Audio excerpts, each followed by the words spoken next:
Hello and welcome to my review of the UCS ATST. Remember, if you enjoyed today's video, hit that like and subscribe button. It is a great and free way to support the channel. Now let's get back to the video. This set was released on August the 1st of 2025 at an original retail price of $199.99. And yes, you did hear me correctly. This was released in August, marking the second out of 3 UCS sets released in 2025. It is given set number 75417. It is rated for ages 18 and up and has 1,513 pieces, giving the set an original price per piece of 13 cents. On the side of the box, you have the Lego and Star Wars logo, as well as another look at the front of the ATST looking all menacing. Taking a look at the back of the box, we can see a few different details they've highlighted for us, along with the ATST with that green aura behind it. At the bottom of the box, they've highlighted the interior as well as some of the play features of the set and a still shot image from the film. And at the top of the box, they've highlighted the dimensions of the set. Opening up your box is quite an easy experience. Simply cut the 2 pieces on the top of the box or the bottom and pull to reveal the contents of your box. Inside your box, you will find this paper packet.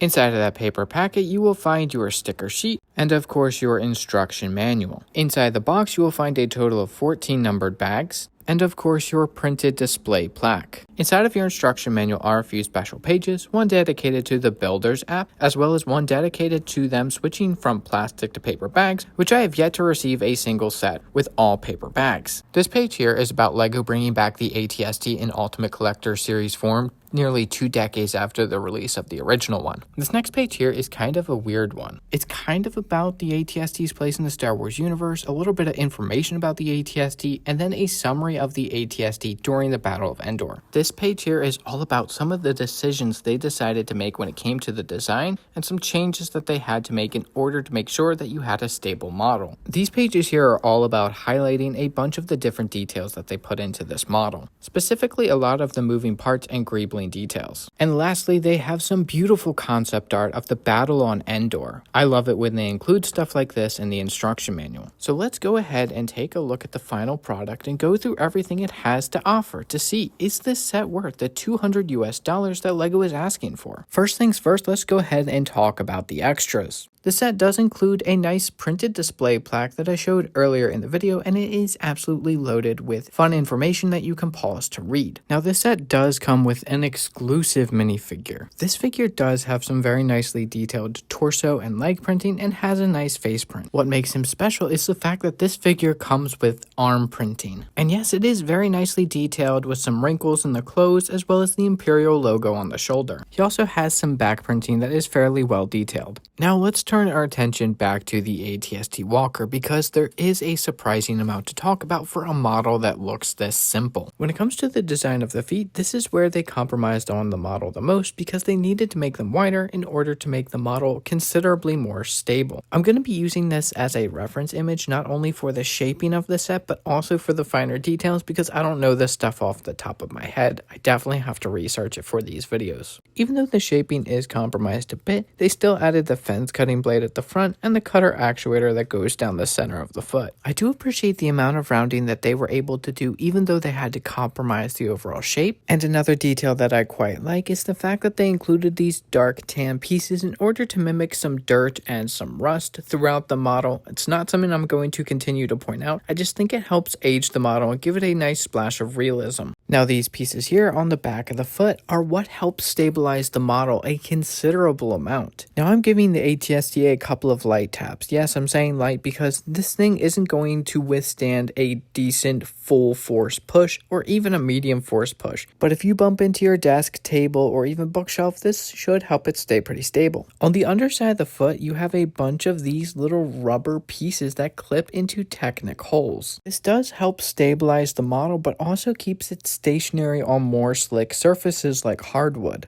Now, there is a really unfortunate thing about the legs and the ankles, and that is that there is absolutely no movement or articulation whatsoever, and to me that is just really disappointing. Even without the articulation, there is still a considerable amount of detail that they were able to actually represent here in Lego form that I am genuinely impressed with after looking over that diagram. And even before I saw the diagram, I did really appreciate the amount of detail that they were able to cram in just the legs alone. Even with this assembly here representing the ankle joint tensioner. Now here at the back where they're replicating the radiators, I think it looks super nice. I think the shaping looks incredible, and I love the usage of those graded bricks. And right here at the knee joints, you do have your joint shields, which can be articulated in order to pose them, although I think most people are just going to put them in one position. When it comes to the underside of the ATST, they did do a tiny amount of greebling, but there's a lot more snot technique, which is stud snot on top, and I think it looks quite nice. Now, the head of the ATST can actually swivel side to side very easily. It does have a stopping point on either side, so you can't do a 360-degree turn. Now, the guns on the very front of the ATST, I think, look absolutely fantastic. I think they did a great job when it came to representing the look that we see on screen. And yes, the guns can move up and down, so that way you do have a little bit of posability there. Now, funny enough, I always thought that these were just something that they threw on the ATSTs for greebling, but no, these are actually the power cells that power the ATST, and I think it's super cool that they included them. Now, the viewports on the front of the ATST can actually be fully closed. It does take a little bit of work to get them closed, but it can be done. And the reason you might want to do this is because if you have your ATST on Hoth, they do actually close the viewports. Now, the back of the head of the ATST is actually incredibly well detailed. There's quite a bit of greebling work going on here, and I think it looks absolutely incredible. If you would like to, you absolutely can open up the entry hatch on the top.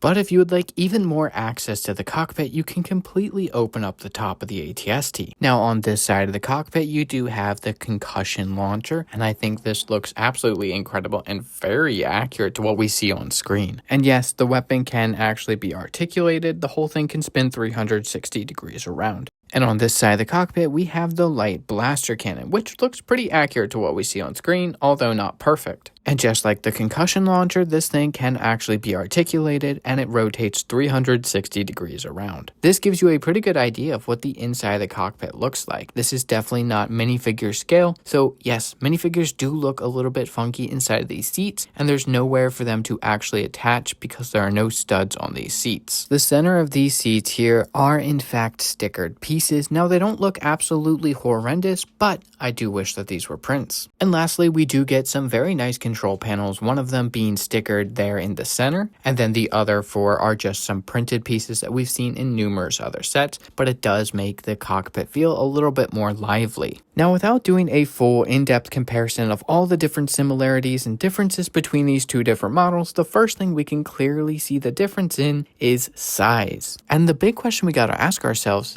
is this set worth 160 more US dollars than the play scale? And to me personally, no, I do not think that this set is worth 160 more dollars than the play scale version. I just don't. At most, I would say $100 more. This UCS ATST should not have been more than $150. Now, a set that I've been dying to put this next to is the UCS ATST. And yes, these two sets are out of scale to one another, but it is just so cool to see two iconic vehicles from the scene on Hoth side by side together in UCS form. I am a huge fan of both of these UCS models. So with all of that being said, what are my thoughts on this set, and is it worth the $200 US that LEGO is asking for? First and foremost, no, I do not think that this set is worth $200 US.